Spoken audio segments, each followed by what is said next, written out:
Hello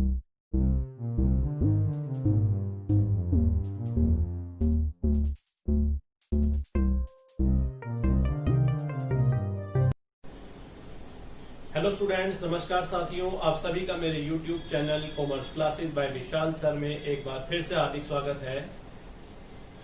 आज हम class 12 subject accountancy book first accounting for partnership firms और chapter first fundamentals में profit and loss appropriation account पढ़ेंगे।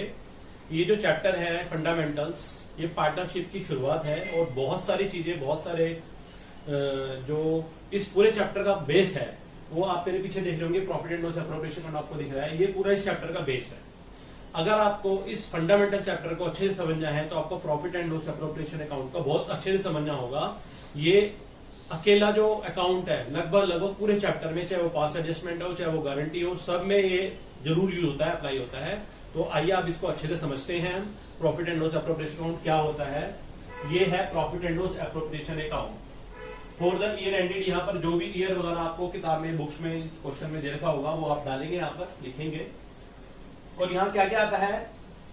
सबसे पहले आता है by profit and loss account, this one, ये जो आपको दिख रहा है, ये जो प्रॉफिट एंड लॉस अकाउंट है, इसमें लास्ट ईयर प्रॉफिट आता है। क्या आता है इसमें? Last year profit. मैंने लिखा भी है इसमें, अगर आप ध्यान से देखें, बिफोर ऑल एप्रोप्रिएशंस। इसके क्रेडिट साइड में प्रॉफिट एंड लॉस अकाउंट आता है। एक्चुअली ये प्रॉफिट लॉस अकाउंट क्या होता है? प्रॉफिट एंड लॉस अकाउंट, इससे भी पहले एक अकाउंट बनाया जाता है यहाँ पर, प्रॉफिट एंड लॉस अकाउंट। आप कह सकते हैं प्रॉफिट एंड लॉस अकाउंट। तो यहाँ का जो प्रॉफिट होता है, दिस वन, ये यहां से यहां ट्रांसफर किया जाता है, जो कि यहां ट्रांसफर होता है। प्रॉफिट एंड लॉस अकाउंट का जो भी प्रॉफिट होता है वो यहां ट्रांसफर होता है। प्रॉफिट एंड लॉस अकाउंट के बाद profit and loss appropriation account बनाया जाता है। और लास्ट में जो इसका प्रॉफिट आता है, दिस वन, ये डिस्ट्रीब्यूटेबल प्रॉफिट होता है और यही बाद में बढ़ता है। लेकिन हम बात कर रहे हैं प्रॉफिट लॉस एप्रोप्रिएशन अकाउंट की, तो आप इस पे फोकस कीजिए। यहाँ by profit and loss account, इसका जो बैलेंस है लास्ट ईयर प्रॉफिट वो आता है। यहाँ पर अगर आप बहुत ध्यान से देखें तो मैंने लिखा है last year profit before all appropriation. तो ये बिफोर का ध्यान रखना है। बिफोर क्या होता है? जो भी एडजस्टमेंट पार्टनर से रिलेटेड दे रखी है उस सबसे पहले का प्रॉफिट होता है। यहाँ कभी न्यूमेरिकल कराएंगे तो हम डिस्कस करेंगे इसे अच्छे से। फिर यहाँ पर आप देख रहे होंगे बाय इंटरेस्ट ऑन ड्रॉइंग्स, ये इंटरेस्ट ऑन ड्रॉइंग्स आता है क्रेडिट साइड। ए और बी, हम यहाँ एज्यूम कर रहे हैं कि दो ही पार्टनर है, ए और बी, तो यहाँ इंटरेस्ट ऑन ड्रॉइंग आता है। ड्रॉइंग्स क्या होती है? जो भी पार्टनर विड्रॉ करता है पर्सनल यूज के लिए बिजनेस से, ड्रॉइंग कहते हैं। और ड्रॉइंग पे इंटरेस्ट लिया जाता है पार्टनर से, इसको credit side profit loss appropriation में दिखाया जाता है। हम यहाँ एज्यूम कर रहे हैं कि दो पार्टनरों में बांट दिया गया, प्रॉफिट यहाँ आएगा। और डेबिट साइड इसके आता है टू इंटरेस्ट ऑन कैपिटल, जैसा कि आप देख रहे होंगे, इंटरेस्ट ऑन कैपिटल। कैपिटल पे इंटरेस्ट बिजनेस को, पार्टनर्स को देना पड़ता है, इसलिए ये बिजनेस के लिए खर्चा है, इसलिए डेबिट साइड आता है इंटरेस्ट ऑन पार्टनर्स। हम यहाँ भी एज्यूम कर रहे हैं पूरे क्वेश्चन में कि दो पार्टनर्स हैं और उनमें जो भी रेशियो दे रखी है उनकी कैपिटल रेशियो में बढ़ जाएगा, या फिर अगर कुछ नहीं दे रखा तो ये बाय डिफॉल्ट इक्वल माना जाता है। तो यहाँ इंटरेस्ट ऑन कैपिटल डेबिट में आता है। टू पार्टनर सैलरीज, अगर पार्टनर्स को, कोई पार्टनर्स एक्स्ट्रा काम कर रहा है बिजनेस में, एक्स्ट्रा टाइम दे रहा है, तो ये भी हो सकता है कि फर्म उसको कुछ सैलरी दे दे, 5000 पर मंथ। तो 5000, मान लो 5000 पर मंथ है, तो यहाँ 5000 मल्टीप्लाई 12, पूरे साल की सैलरी, इसका मतलब 60,000 सैलरी यहाँ आएगी। पूरे साल की सैलरी दी जाती है किसी भी पार्टनर को, अगर कोई सैलरी या रेम्युनरेशन मिल जाए तो यहाँ आएगा। और थर्ड नंबर पे है to partners commission. Third number पे पार्टनर्स कमीशन, तो अगर किसी पार्टनर को कोई कमीशन दिया जा रहा है, पार्टनरशिप फर्म उसको कोई कमीशन दे रही है, तो वो वाला कमीशन भी यहाँ पर आएगा। 5% ऑफ नेट प्रॉफिट या ग्रोस प्रॉफिट जैसा भी होगा उस तरह से कैलकुलेट कर। और उसके बाद आता है टू रिजर्व। रिजर्व कई बार ऐसा होता है पूरे प्रॉफिट का कुछ हिस्सा रिजर्व में ट्रांसफर कर दिया जाता है। मानो बोल दिया कि 25% का जो हिस्सा है प्रॉफिट का वो रिजर्व में ट्रांसफर करना है, तो वो वाला जो रिजर्व है यहाँ पर आएगा, to transfer to general reserve, this one. और जब ये सारा अकाउंट बन जाता है तो डेबिट साइड, डेबिट और क्रेडिट दोनों साइड का हम टोटल करके जो भी साइड एक्सीड करती है, अगर मान लो यहाँ पर आ गया तो ये प्रॉफिट निकलता है। To profit transfer to partners capital account, इसको हम डिस्ट्रीब्यूटेबल प्रॉफिट भी बोलते हैं, या डिविजिबल प्रॉफिट, इसको क्या बोलते हैं? Distributable profit. जो पार्टनर्स में बंटने वाला प्रॉफिट है वो यही प्रॉफिट होता है। यहाँ आप अगर ध्यान से देखिए, मैंने लिखा है ए इज कैपिटल अकाउंट ऑब्लिक और करंट अकाउंट, और दूसरा है बी इज कैपिटल अकाउंट और करंट अकाउंट। कई बार क्वेश्चन में कैपिटल अकाउंट दो तरह के होते हैं, एक फिक्स और करंट। जब हम इस टॉपिक पे जाएंगे तब उस पर बात करेंगे। तो या तो अगर क्वेश्चन में क्या है, फिक्स अकाउंट है, फिक्स अकाउंट बोल रखा है, फिक्स कैपिटल अकाउंट है, तो फिर करंट आता है, करंट दिस वन और दिस वन, ये ध्यान रखना है आपको।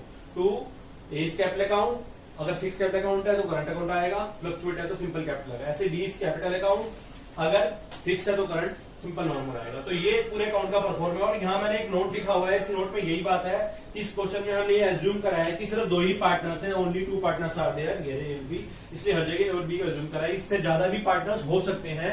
ये अकाउंट बहुत ज्यादा इंपॉर्टेंट है, आप इसको बहुत अच्छे से समझिए भी, और इसका फॉर्मेट जहां तक हो सके अपने माइंड में सेट कर लीजिए। ज्यादा रटिए मत, समझने की ज्यादा कोशिश करिए कि कौन सी चीज डेबिट हो रही है और क्रेडिट हो रही है।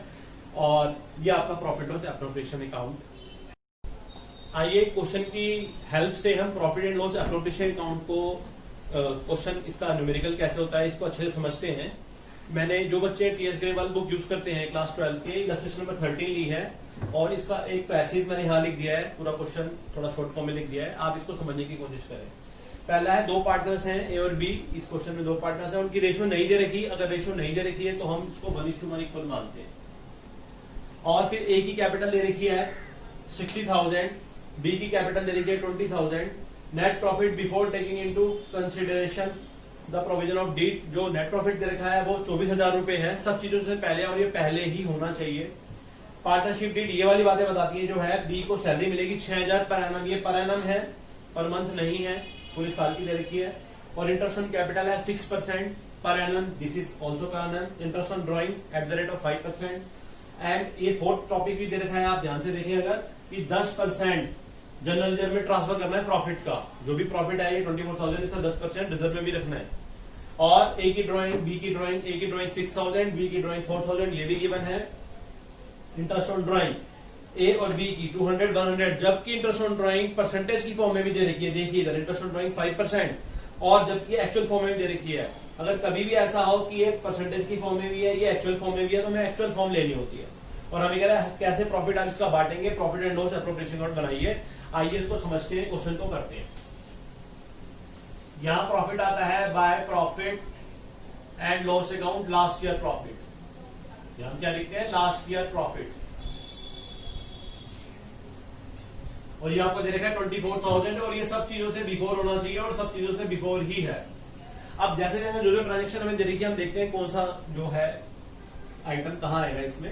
पहला बी की सैलरी दे रखी है हमें 6,000 पर एनम, तो बी की सैलरी दे रखी है, इसे हम यहां लिखेंगे तो बी सैलरी। और क्योंकि ये पर एनम दे रखी है तो हम क्या करेंगे, पूरे साल की सैलरी यहां आएगी। और अगर 1% ये पर मंथ की होती तो इसको मल्टीप्लाई 12 करके एनुअली लेते हैं, अगर क्वार्टर होती तो मल्टीप्लाई 4 करते हैं, और अगर ये पर वीक होती तो मल्टीप्लाई 52 करके वैसे एनुअली बना देते हैं। सेकंड क्या है, interest on capital 6% per annum partners को इंटरेस्ट ऑन कैपिटल देनी है। तो आइए इंटरेस्ट ऑन कैपिटल देते हैं पार्टनर्स को। इंटरेस्ट ऑन कैपिटल जैसा कि आपको मैंने फॉर्मेट में बताया था, यहाँ आता है, तो ये आएगा, ये ए की हो गई, ये बी की कैपिटल हो गई, इंटरेस्ट ऑन ड्रॉइंग के ला रहा है। ए की कैपिटल कितनी थी, ए की कैपिटल 60,000 थी, इसका 6%। और बी की कैपिटल कितनी थी, बी की कैपिटल 20,000 थी,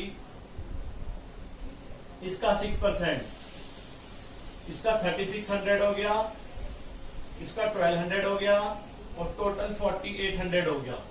अब यहां पर ये मेंशन नहीं है कि ये इंटरेस्ट ऑन ड्रॉइंग जो है कब तक का लेना है, तो इसलिए हम पूरे साल का एज्यूम कर रहे हैं। थर्ड, हमें कह रहा है इंटरेस्ट ऑन ड्रॉइंग 5% है, लेकिन यहाँ पूरी बात ये भी है कि interest on drawing actual form में भी दे रही है, रुपीज अमाउंट में कैलकुलेट करके। अगर दोनों बातें हो, interest on drawing percentage form में भी और इंटरेस्ट ऑन ड्रॉइंग अमाउंट की फॉर्म में भी हो, तो जो कैलकुलेटेड है वही हमें नहीं होती है, फिर हमें अलग से कैलकुलेट करने की जरूरत नहीं है।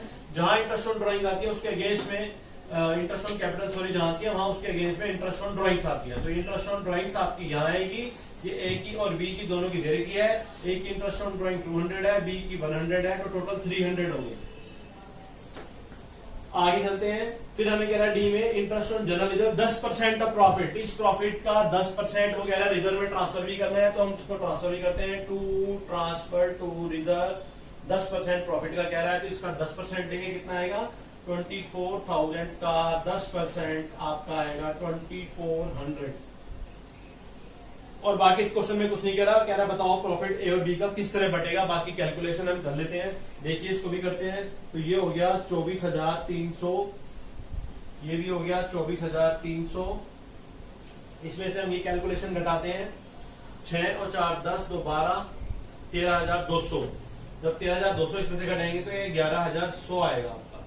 तो अब ये क्या आ गया, ये आ गया by profit transfer to partners capital account. अब यहाँ कैपिटल अकाउंट जो है क्वेश्चन में ऐसा नहीं बोला कि फिक्स है, फिक्स होंगे तो करंट आ जाएगा, अदरवाइज कैपिटल में जाएगा। पार्टनर्स 2 ही थे तो 2 में बटेगा। ए इज कैपिटल अकाउंट और बी इज कैपिटल अकाउंट, उनकी प्रॉफिट शेयरिंग रेशियो में बटेगा जो कि इक्वल है दिस वन। इसमें क्वेश्चन में मेंशन नहीं था कि प्रॉफिट एंड लॉस कितना है, अगर 3:2 5:3 कुछ भी बोलता तो वो ले लेते, अगर बाय डिफॉल्ट कुछ नहीं कहता तो इक्वल मानी जाती है। तो इसको डिवाइड बाय 2 करेंगे हम, तो ये आपका आएगा 5550 और 5550, दैट इज 1:1 में हमने इसको बांट दिया बाय डिफॉल्ट। इसी के साथ ये क्वेश्चन खत्म होता है। आशा करता हूं आपको ये क्वेश्चन अच्छे से समझ में आ गया होगा। इस वीडियो को देखने के लिए बहुत बहुत धन्यवाद। आगे और नए टॉपिक पे मैं जो वीडियो बनाऊंगा उसको आप जरूर देखें। मैंने एक पूरी वीडियो हिंदी मीडियम स्टूडेंट्स के लिए 12 के 12 यूनिट बनाई है, आप उसको भी जरूर देखें। और इस चैनल को देखने के लिए आप सबका बहुत बहुत धन्यवाद।